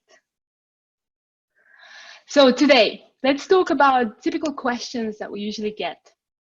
Because quite often talking to developers who create the product, who build the code, who build the art, and all of these sort of things for our games, quite often they look at our UA, marketing, mobile marketing, growth functions, or anything like that, because it's like there's so many things, and they say, oh, it's a black magic, we don't know what you're doing, we don't understand. So typical questions we kind of get is these are the questions: what is it? Why do I need it for my game? And how do you do it? Do you do just fiddle around with a mouse and then it's done? And then once they learn all of these, like, okay, so it looks useful, where do I start? Let's try to answer these questions this evening. So let's start with why games need it. As you all know, mobile apps, App Store and the Play Store are flooded with millions of apps across platforms. And there are so many, and the usual classic problem for any developer, okay, I made a great game. How do I stand out? How do I attract users? How do I let people know that it's launched? And then just like everybody, you want as many people as you can get to play your game and appreciate and make it a business out of it for you. So typical marketing components in many companies where I used to work were these kind of functions where a team would work on store featuring to platforms, then there will be a PR team working on press releases across the globe, different countries. There will be community outreach working with the community who follow the games, the fan pages, and all of the other sources where they communicate together. Then user acquisition, paid user acquisition would be driving the paid activity on media buying. And retention, that is a mix of re-engagement, paid re-engagement, as well as a CRM and cross-promotion, and so on in various different companies. So all of those things are part of the marketing umbrella, and they would do all of the paid and unpaid activities to make sure they bring the quality users, the users that you want for re-engagement or for monetization for your game. So could be these particular geographies, could be somewhere else, depends on the game. So what is mobile app growth in Product Madness? Every company has a slightly different structure. And what we have at Product Madness is this. There is a function within our team, and I'm fortunate enough to have joined a brilliant team of talented people who are from all over the world. So there is an ASO function that works with updates and releases and store pages, the shop front, the keywords, and anything that goes through the App Store and Google Play when we release games. Then there is a paid media buying on the user acquisition side. That's when we do all the pushing, all the ads, targeting, and customization, and like analysis and everything that goes after that. Then some part of our users also get to view ads and then get rewarded for it with coins or whatever that is. And we also have re-engagement. So some of the users may have forgotten, may have uninstalled, may have changed the device. We will remind them about their favorite game based on their previous activity. So one of the very important parts of all of these things that includes, that's covered in the marketing creative function inside. So there's a group of designers that work really, really closely with us, and we work closely with them. They design all the creatives that we need for every part of marketing funnel. Let's take an example. This is one of our games, Cashman Casino. So imagine you saw an ad on Facebook or Instagram, then you click on the ad, and then you go into the store page. And then once you're on the store page, you browse around, you see the screenshots, you check the score and see, oh, okay, should I download it? You download it, and then you open the game, you launch the game for the first time and play. So this would be typical what user acquisition media buying would do. We would advertise our games to those users who have not downloaded our games yet. So Facebook and Instagram is one of the places, but there are many others we will talk about later on. The next would be re-engagement. So as you can see from this creative, it talks about reminding the user that you used to play this game and maybe we have a new content and we miss you. So we'd like you to come back.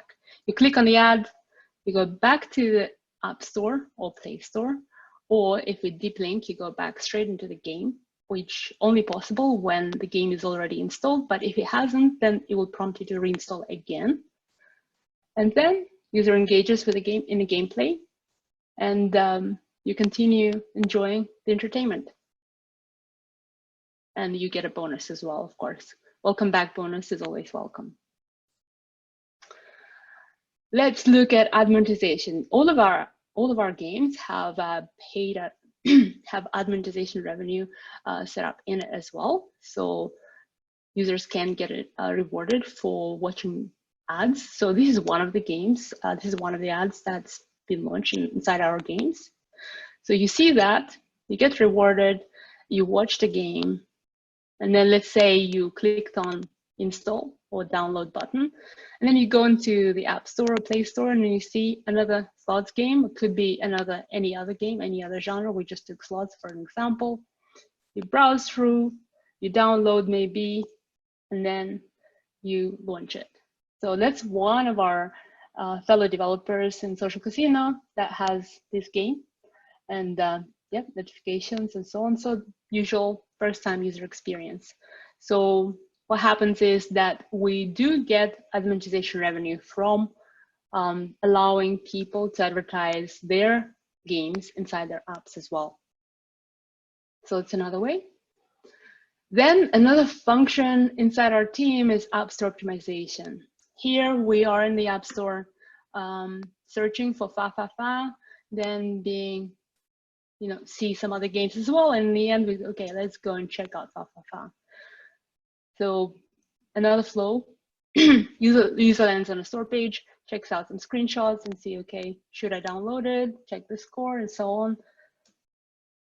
And then user downloads the game and plays the game. So these two parts is a part of the ASO function work. So we have a person in our team, Laura, who works tirelessly on keywords optimization, making sure the store pages look good, testing different icons, creatives, descriptions, and whatever comes with it, tirelessly day in, day out for all of our games and platforms, and in multiple languages as well. Let's move on next. And then we look at the data. We look at the data for everything we do. We look at the data, we analyze it. We then look at the data from a different angle and see if that still stands, our assumptions. Then we get help from our data science team to help us look at from another angle. And basically, without data, we just can't do our jobs. We look at it from different angles to make sure that all the time and money that we spend and creatives that are developed are actually invested in the right direction. And that helps us aim for delivering value to our games business and making sure that we are bringing all the value that we can to our games. So how do we do it? There are several ways. That's the second question. Within the growth function, usually there are several things. So at Product Madness, we have live games already, and that's what we work with. And there are some experimental projects as well, like many others. But at this moment in time, our core work is around the 4 games that are live. But typically, when you are in growth function, you can work with the playtests. So imagine your game is in ideation stage, prototype, and or you would like to do playtests that to check if the server stability, the first-time user experience funnel, and day one retention. Let's put it that way. So we can help deliver users and prepare studies for that time of the development as well. So the next stage would be the soft launch. So the soft launch usually is when you test the features, test monetization of your game, test the art and stability as well, and everything else. And this is the longest probably time of the testing, when a growth team and product and development work very closely together to make sure that we deliver the users that the game needs, to make sure that we can test and we can iterate and find winners in all of the different areas, and to prepare for the global launch the best way possible. Pre-registration is another thing. This is when you're lucky, of course, you don't get it all the time, but when you work closely with Apple and Google Store and on the relationship and you apply for pre-registration, it is also possible. It's not guaranteed, it's like a bonus, like a featuring, but the stack of the pre-registration and for featuring, the important stack is when you need to prepare lots of information, marketing material about your game and present it to both the stores to get a sign off or to get an agreement that they would think that it's good enough to be featured. Then of course you prepare. Now you've done the test here, you've done the soft launch testing. If you're lucky, you got pre-registration deal. And then you prepare for global launch. So you launch a game globally, and this is when the fun starts as well. All the hard work here, this is when all the hard work pays off around here, hopefully. And you launch your game globally. The next function, the next side of the growth function is also sustainable post-launch activities.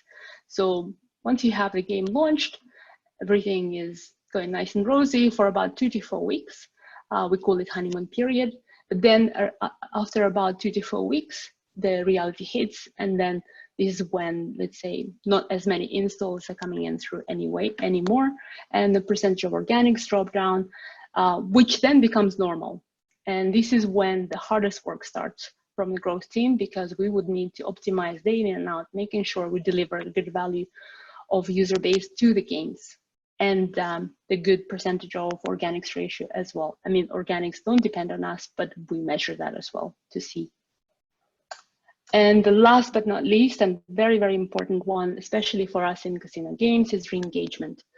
Re-engagement is very particular for, I would say, for retail and e-com, but for game genres, it works usually best for casino games. This is because casino games shelf life is much longer than many of the other mobile games that I worked with, unless you're, Clash of Clans or something like that. That's one thing. But if you're not that, then potentially your shelf life would be between 9 to 12 months. In casino games, shelf life is a bit longer than that, and hence why you would be able to, the re-engagement makes sense. You remind users about the games that they enjoy, and you bring them back. Another thing that you look at, this is how we do it. We work closely with our BI tech and developers to make sure that we have all the tech that we need to do our jobs. So imagine those are 4 games. Then we need a product and we need analytics and tech to integrate all the technology. And that could be mobile attribution partner, a mobile attribution MMP. In our case, we use AppsFlyer. However, there are many others in the market, similar ones. Then we push all of our data that comes through it, and that's a client SDK, into, in our case, S3 and Amazon Web Services. Process with Redshift and everything else. I'm not going to go into that because I don't want to make a mistake in case this diagram is wrong from tech point. This is right though. We also work with network APIs where we execute our ads and upload the creatives and upload the text copy and everything. So that has reporting as well and has costs so that we can account for every dollar we spend. So all of that goes into cost aggregator. So in our case, we use a combination of 2. We have a very strong internal tech plus third-party Singular. All of that raw data goes into Amazon Web Service in S3 bucket again, gets processed with our tech team, and of course, visualization. You need to visualize that data so that we can make decision. In our case, we use Looker. Another thing that product uses is another tool for product analytics. So a lot of that information from product goes into product analytics and everything they do with analyzing performance of the product. Product uses Redash, so we use some of those dashboards as well. They're not adapted to performance marketing, but they are very interesting for us to see, especially when we want to see the performance of particular events, live ops, or whatever that comes with it.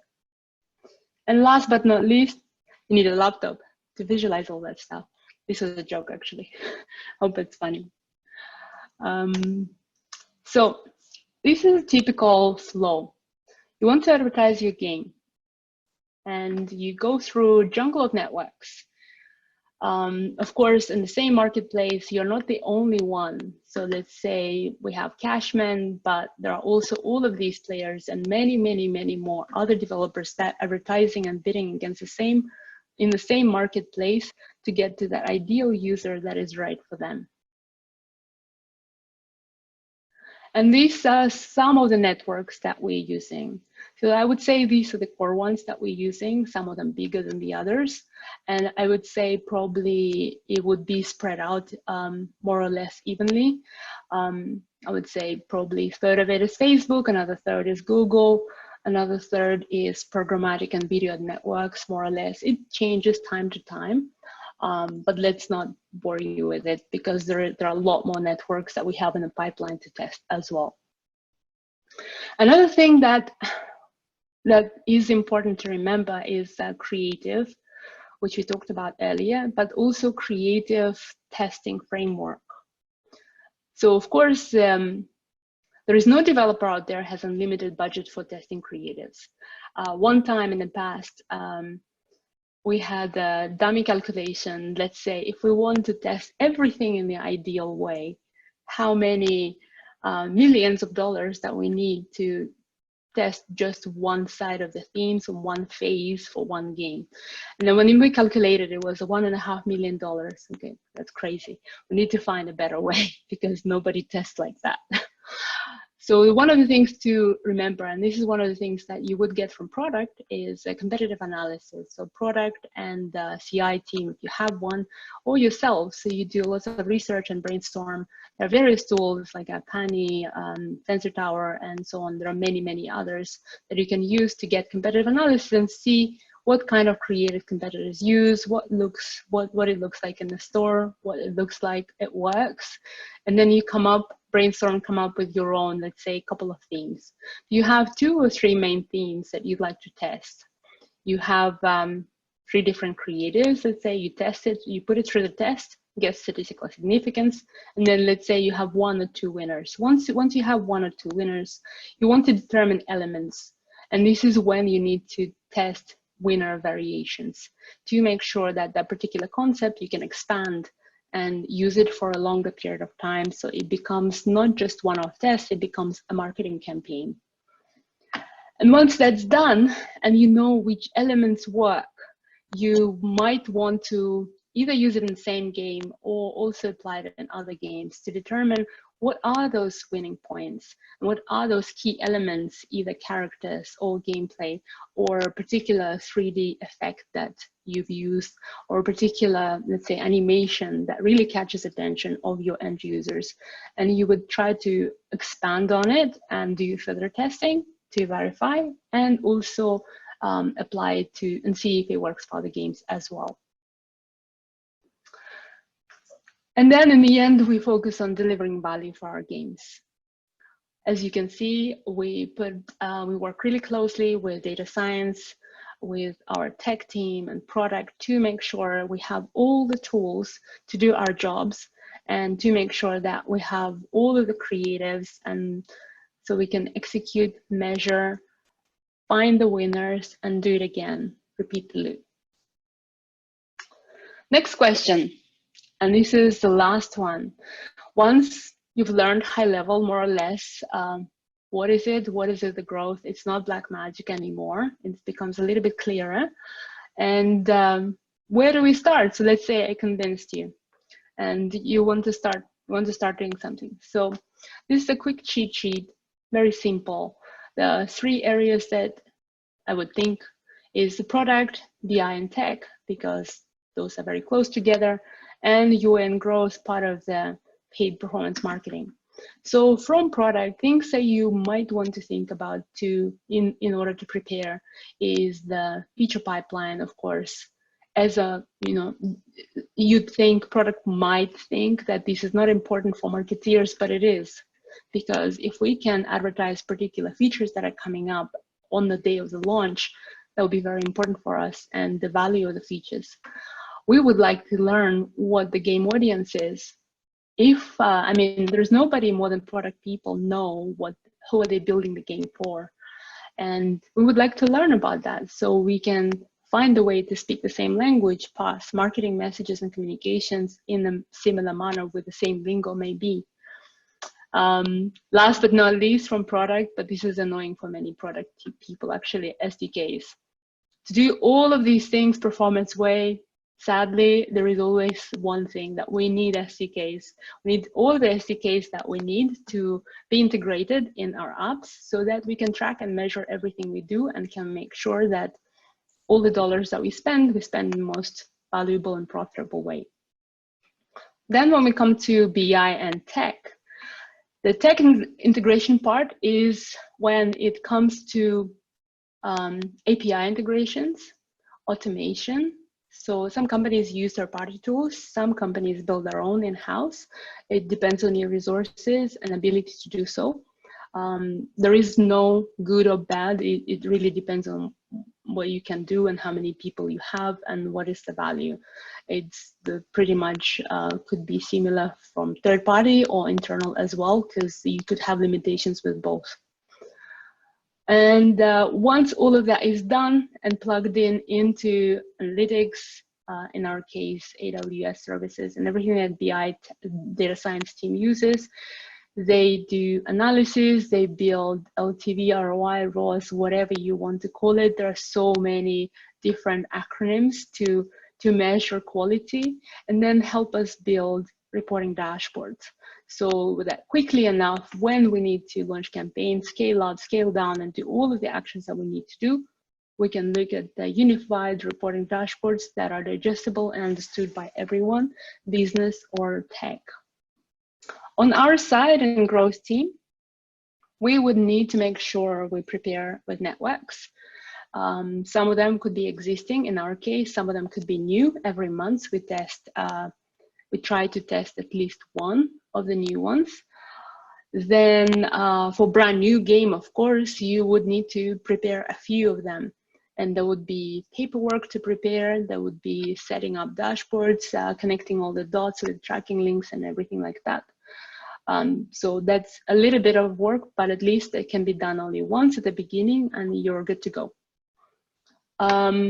Marketing team needs to make marketing plan. So marketing plan will be done by us. So plan of, after all the testing, all the soft launch, everything that we've done in the past, how can we make sure that we plan every single dollar spent in the best possible way that has high confidence level of delivering quality and value to the business.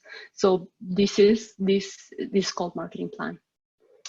Creative ideas are also very important to prepare, and this is when we work with designers, make sure that we come up with different ideas. Most of the times they come up with better ideas than us because we are better at numbers. Yeah, but we agree and we see which kind of concepts per month or per quarter we would like to expand on testing, and we then use that for advertising.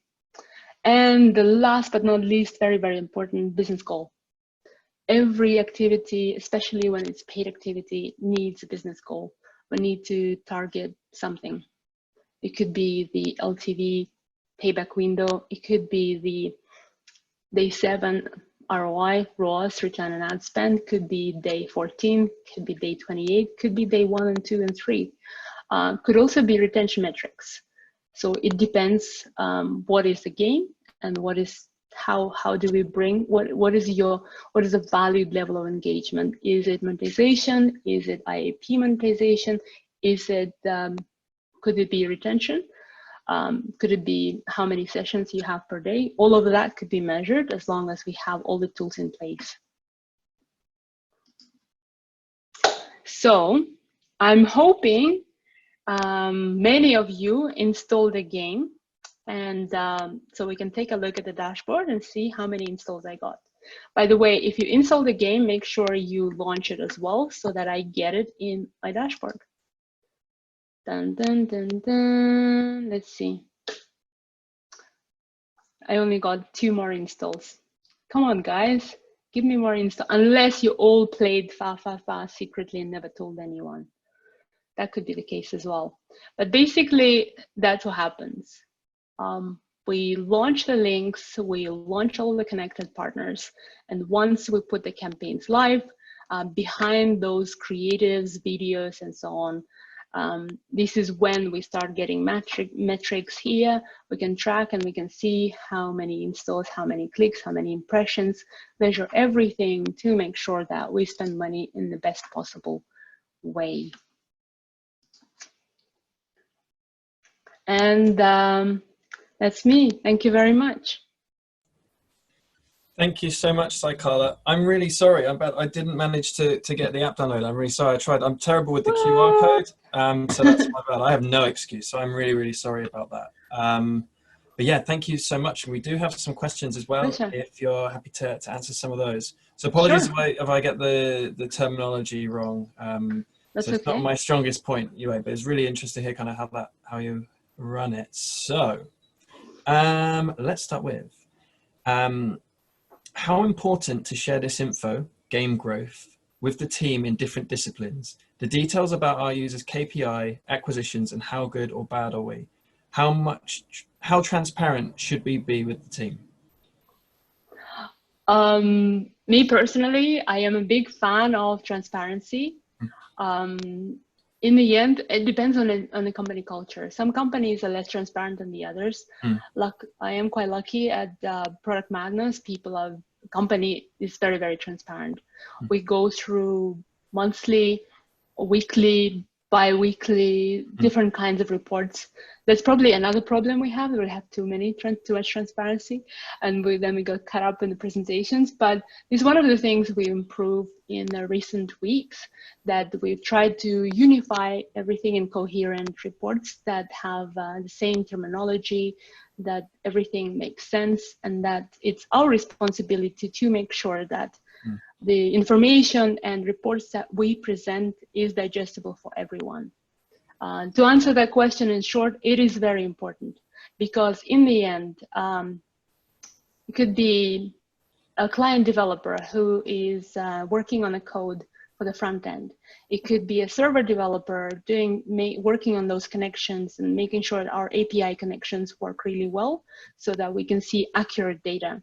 Then it could be client developer integrating SDKs. SDKs are really annoying to work on, and not many, I mean, I don't know any client engineers who like working on that, but we need it because the events that we get sent with the client SDK, those are the events we have bid money on, and it's important. Artists, obviously, the creative, the game art, everything, and the product design as well. The kind of product they build, without the product, we wouldn't be able to do all of that. So to show what it means in numbers and in data, I think it's very important to be transparent and call out all of those parts and components that come from somebody else, another team's work. Thank you. So I have another. Yeah. Did it become harder to buy high quality traffic for social casino games after the wave of hyper casual games on the advertising market? Is it possible to catch whales in hyper casual traffic, or is it almost impossible? Okay, so my answer is, I'm going to give a bit of caveat. I joined, although I had casino experience from the past, but it was like 100 years ago, so it doesn't count anymore. I've joined Product Madness only 3 months ago. So from what I see, hyper casuals don't really affect. For us, it's more inventory and more places to advertise. However, from small tests that we have done, it wasn't that amazing, let's put it that way. It doesn't mean that I'm not going to go back and try it again later on, but it doesn't hurt, but it's not really beneficial either. Okay. I have one more question for you. This Sure. is the last one. So, hey Saikala, what do you think is more important to invest in first for a new launch, ASO or UA? Also, in terms of focusing your budget early on for UA, would you focus on the large partners like Google and Facebook?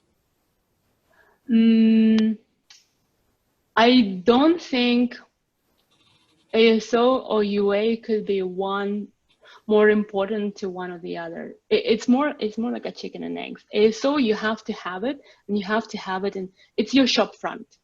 You need to make sure your shop front looks good and it is as optimized as possible. So I wouldn't go without it. ASO is very, very important.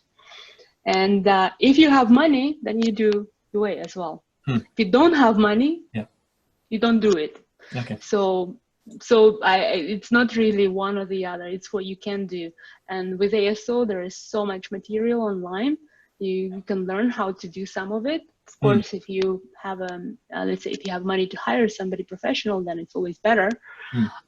But yeah, that's that kind of situation. To focus for a new game, to focus on big networks, I would say depends on the game.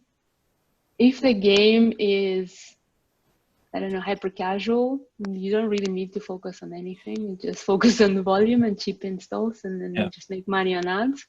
But if you are monetizing from IAPs, I would probably, to begin with, focus on self-attributing networks like Google, Facebook. Snapchat is very good as well. Depends on the game genre, depending on the game genre. And try to get something where you can have a full control so you can do it yourself. And that brings a lot of, but even with just Google, Facebook, and Snapchat, you would cover probably 60–70% of the users. Okay. Yeah. Interesting. Well, thank you so much. I really appreciate your time this evening.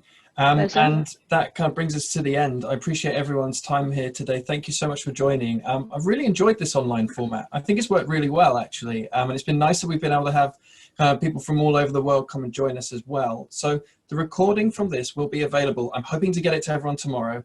And we'll put it through, or we'll email it directly to you, but we'll put it out through our social channels as well. And we're looking to host one of these events every quarter. So the next one we'd be looking at likely sort of September time, but we'll keep you posted on that. So don't hold me to that, but we are looking to run an event every quarter. But just really want to thank everyone for taking time out of your evening. It's been really enjoyable, really insightful, and really interesting. So thank you. And I look forward to welcome you all to the next one. Have a good evening. Thank you. Bye. Thank you very much. Bye, everyone. See you later. See you later. Have a good evening, Rob.